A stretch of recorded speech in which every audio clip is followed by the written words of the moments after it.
end of the day, with respect to the FBI informant that Christopher Wray told Jamie Raskin, me, Charles Grassley, Jim Jordan, was one of their most trusted, highest paid informants with the Bureau for over a decade.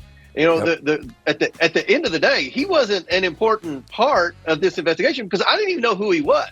All I knew was there was a 1023 that alleged bribery. We're well into the backpedaling and shifting blame stage of Representative Comer's politically driven investigation into Joe Biden. So suddenly, the main piece, the guy whose testimony was going to blow the lid off of this thing, is insignificant to their accusations. It's like they forgot they went on TV for a year saying the exact opposite. House Oversight Chairman James Comer says he and his colleagues plan to drop a bombshell. It's going to be Judgment Day tomorrow for the White House. You have the confidential FBI informant who's basically saying that Joe Biden took $5 million from Burisma. The informant was a highly valued human source for the FBI. A trusted, highly credible informant. A trusted, confidential informant. They had a credible source, one of their good sources. Their most credible paid FBI informant. We have determined that whistleblower is extremely credible. The details come from an FBI informant who is very trusted. A highly reliable informant that has always checked out all the information he's ever given us is checked out. A confidential human source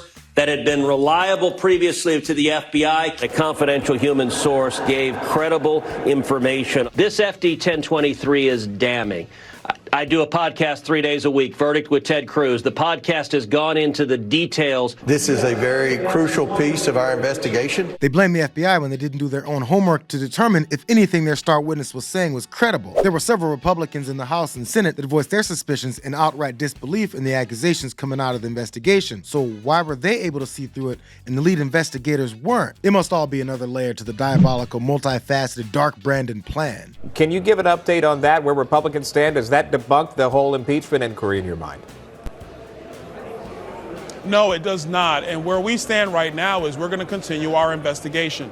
We've said from day one, we're going to take us where the facts and the information leads us. Now, the fact that Maine Justice wants to indict their own confidential informant, that's something that we're going to need to impact. But when you take a step back and look at the totality of all of the misinformation that has come out of the Department of Justice and from the FBI, and now all of a sudden their confidential human source, who literally 6 months ago they were trying to protect from his information ever getting out, to now say he has to be indicted, I'll believe it when I look at all the details. Right now, we're going to continue our investigation. Nothing is going to stop us from doing that. Every time a Republican claims Joe Biden has orchestrated Trump's litany of legal proceedings, as well as the implementation of wokeness and indoctrinating your kids with books and Taylor Swift, and now the genius plan of presenting Comer and Jordan with an informant that they believe is both credible and a Russian agent, remind these folks that they also say Joe Biden is a feeble, slow-thinking, geriatric man that can't complete a sentence. How both cases can be true at the same time is irrelevant. So Byron Donalds wants MAGA to now add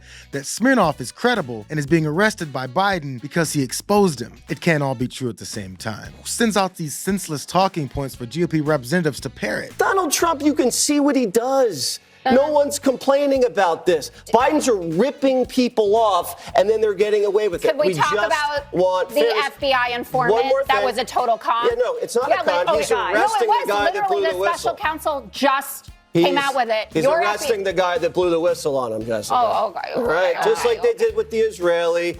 How come they don't arrest? And I would argue that wasn't respectful. How come they didn't arrest the FBI informant who had the Russia collusion? How come they didn't arrest Curveball that said there was WMDs in Iraq?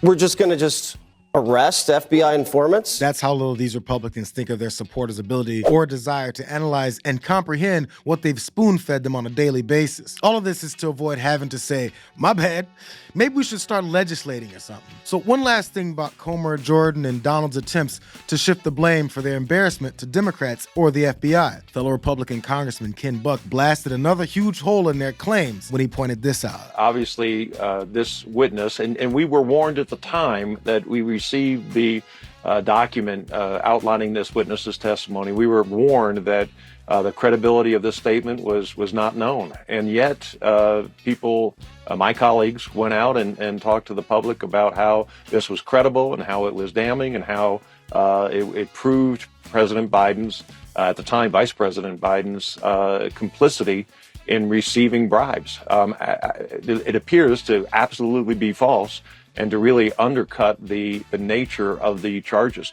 We've always been looking for a link between what Hunter Biden received in terms of money and Joe Biden's activities or Joe Biden receiving money.